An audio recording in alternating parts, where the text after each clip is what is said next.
Shabbat Shalom. Welcome back to Take Time for Torah. This week is Shabbat Parah and Parshat Shmini.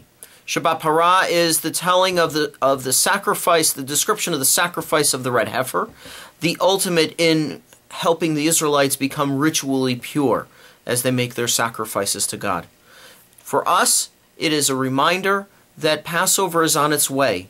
Shabbat Parah, one of the four special Shabbatot preparing us for Passover.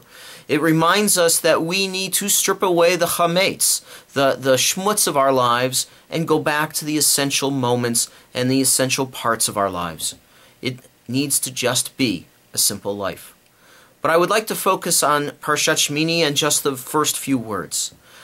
Vayhi beyom hashmini. On the eighth day, Moshe convokes or brings together the elders of the community, the Israelites, everyone together as an initiation of the sacrifices in the temple, in the Mishkan. Just as it took 7 days to create and to build the Mishkan, so on the eighth day they began to worship in earnest. So in Judaism there is a unit of 7 days. It's a complete week. And the fact is it's a complete unit of measurement as well. 7 days it took to create the world. 7 days of construction of the Mishkan. And if you think about it, a Brit Milah, the bris for a little boy, takes place 8 days after the child is born. 7 days, and then on that first day of the next week, the Brit takes place. In a sense, the eighth day is when we go up one more level. As we begin a new week, as we begin a new opportunity in our lives. That's why the Brit, that's one of the reasons that the Brit is on the eighth day. And as I like to teach, 7 days God created the world. What happens on the eighth? The eighth day is when we, as human beings and as members of this community, take over. We continue the creation that God started for us because we are created in God's image. There is a poem that I like to use very often, and I'll just summarize it. Birth is a beginning and death a destination, and life is a journey. In a sense, as the world was created for us, so we continue on that journey, that sacred journey to life everlasting.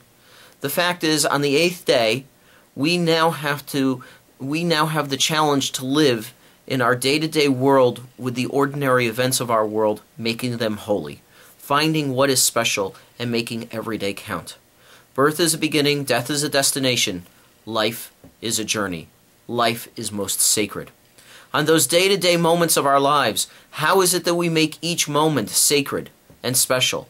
How do we bring ourselves to a higher level? How is it that we create a sense that we are moving forward?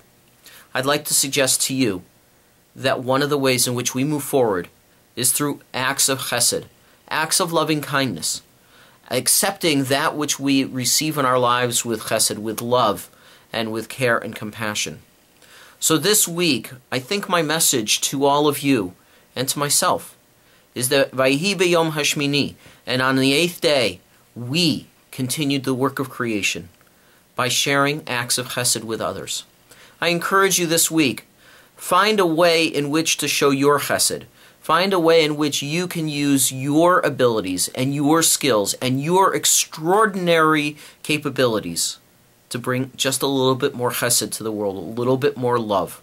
If you were to do that, you would begin to help us create tikkun olam, the repair of the world. This week, I would like to send a special prayer to those around the world. We have so many challenges in our day-to-day world. What is it that we can do to make our days extraordinary? It's through offering our chesed to others. So this week I offer my chesed and my love and my care to the people of Libya who are fighting oppression, to those who are in Japan who continue to take on the challenges of recovering from a tsunami and from an earthquake and the continuing challenge of a nuclear reactor and how to get it shut down and how to create a safe place for people to live. And I also send my hearts and my prayers to the families of those who lost loved ones this week in the bombing in Jerusalem. May we, through our acts of chesed, bring love to others, and may we just strengthen the world just a little bit, complete the work of tikkun olam, and as we enter into Shabbat, let us hope that Shabbat will be a time of peace. Shabbat Shalom. Thank you for tuning in this week. I'll see you next week.